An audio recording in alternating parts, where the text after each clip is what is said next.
Mga repongol, bago natin simulan ang ating biyahe, inaanyayahan ko muna kayo mag-subscribe sa aking channel at i-click mo ng notification bell para updated ka sa tuwing nag-upload ako ng mga travel vlogs at mga tipid tips dito sa aking YouTube channel.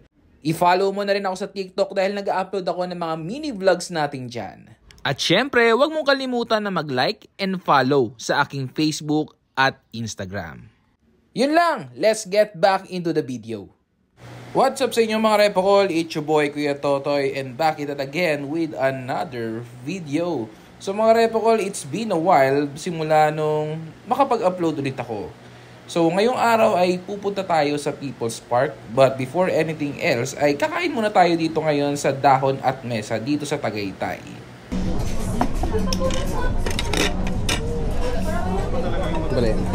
Ang in-order nga pala namin ay ang sizzling bulalo. Taste it. Taste it. Let's taste it. Natin. Sarap. Unang subo ay hindi naman ako binigo ng lasa nito. Talaga namang napaka-tender ng kanilang ginamit na karne. Generous serving di pala sila dito mga repokol, kaya talagang hindi ka mabibitin. Para sa mga budget conscious na katulad ko dyan, masasabi ko na ang kainan na ito, itong Dahon at Mesa, ay hindi ito para sa inyo. Kung nagtitipid kayo na ang gusto nyo ay around 1,000 pesos lang magagastos nyo, I'm telling you, hindi ito para sa inyo. Kasi ang in-order namin dito, yung sizzling bulalo, nasa 900 plus pesos na siya. Tapos syempre o-order ka pa ng kanin kasi wala pa namang kanin yun. Pero masasabi ko naman na although nandun siya sa medyo pricey na side ng kainan, sulit naman kasi napaka-generous ng serving nila tsaka napakasarap ng pagkain. Sa Dahon sa Mesa. Tama? Dahon at Mesa? Ay, Dahon at Mesa. Dahon at Mesa pala. Dito kami nag-explore. Yan, kita mo. Malapit kami lang. Kitang-kita ang Taal Lake. At meron pang tingnan mo, mula sa baba. Sa baba pa, nandun yung parking. Doon kami naka-parking. Tingin na akit namin yan. Tapos ito, pataas na doon. 100 meters. Getting started. Getting started pa lang. Kakasimula pa lang. Ayan. Andito. Akit kami. Pero okay lang. Hindi naman masyado mainit. Kaya Hindi masyado mainit pero walang walang hangin. walang hangin. Kita nyo. Keep it up. Wow! Nakalagay yun. Keep it up. Okay. Keep it up. Oh. You're making progress. 500 meters pa ito. 200 na tayo. Ano na to? 300 meters na. Ay, maganda. And park rules. Park is open from 6 AM to 7 PM. Bawal bawal magtapon ng basura dito. Dito medyo patag na pag naka 300 meters na kayo. Patag na. Medyo pala. Hindi pagka mataas pa rin, pero hindi katulad kanina. Sobrang tarik. Ayun pa pakakot ka doon eh. Pwede naman dito.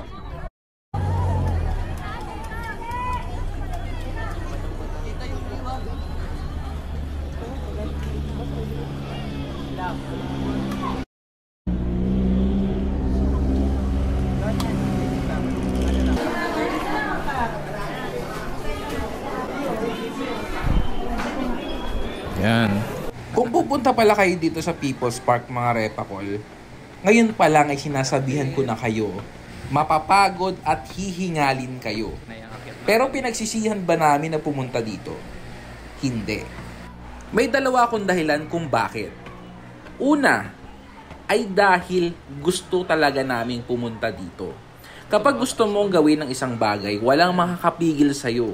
Lahat gagawin mo para magawa mo ang isang bagay na yon. At ang punta nga dito sa tuktok ng People's Park, mahirap siya pero masaya siyang gawin. Pangalawa, ay dahil mas madali ito kumpara sa mga napuntahan naming lugar. Nagpunta na kami sa Taiwan, umakyat kami ng Chiang Kai-shek. Sa Hong Kong naman ay pumunta kami sa Ngongping Village, dun sa Big Buddha, na napakataas mga repakol. At pangatlo ay pumunta kami sa Vietnam. Sa Vietnam naman ay sa Fancy Pan Legend na napakahabang daanan ang pupuntahan nyo. Kaya ito, masasabi ko na basic lang ito sa amin. Hindi naman sa pagmamayabang ha. Baka naman sabihin nyo mayabang ako. Pero kasi mga repakol, mas madali itong akyatin kumpara doon sa mga nabanggit ko. Yan natin. Yan o. Uy, ang ganda din ang view.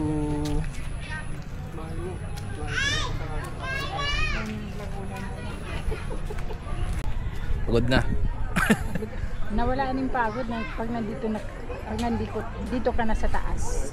Lalo na doon sa taas, ang sarap ng hangin. Malamig. Doon sa tuktok mismo. Dito din kasi medyo hindi na ganun sobrang kalakas yung hangin katulad doon sa taas. Ganda ganda talaga ng view dito.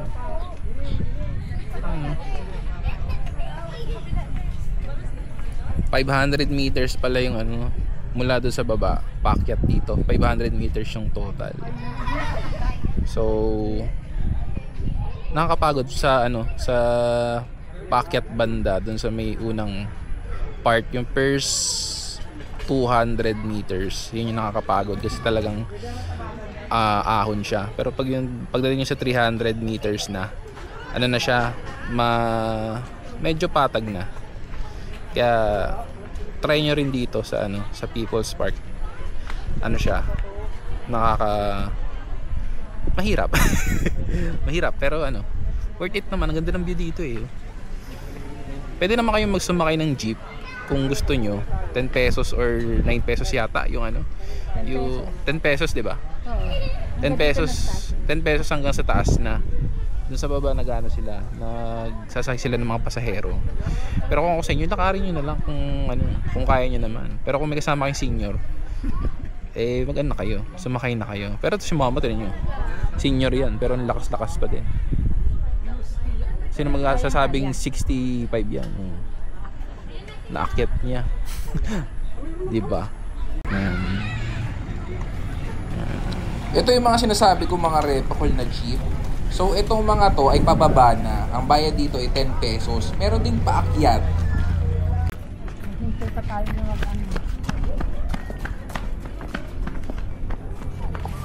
Parang mas madaling dumaan doon sa kabila ma. Ay no. Sige. Ito na Mas matarik kasi dito doon. Ito yung daan Grabe yung daan. Adventure talaga dito.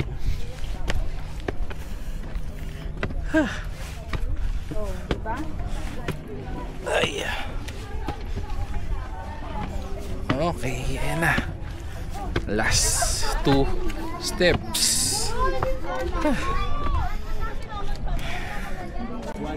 Isa din pala sa highlight ng pagpunta nyo dito sa taas ng People's Park ay ang statue ni Jesus Christ.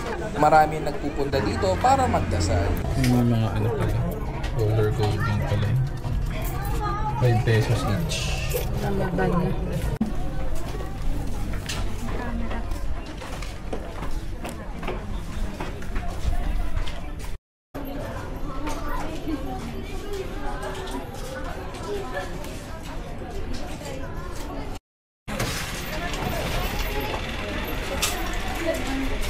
Ilan ba? Grabe mga repa ko. Tingnan nyo yung mga sasakyan. Sobrang pataas kasi dito kaya hirap na hirap silang umangat. Kahit yung mga malalaking sasakyan Parang nasa Baguio lang. Baba na kami. Yan. Madali na lang pagpapaba.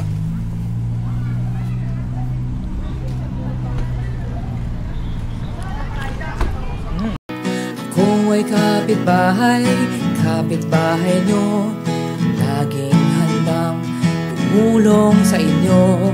Kilala nyo ako, ako'y isa sa kapitbahay.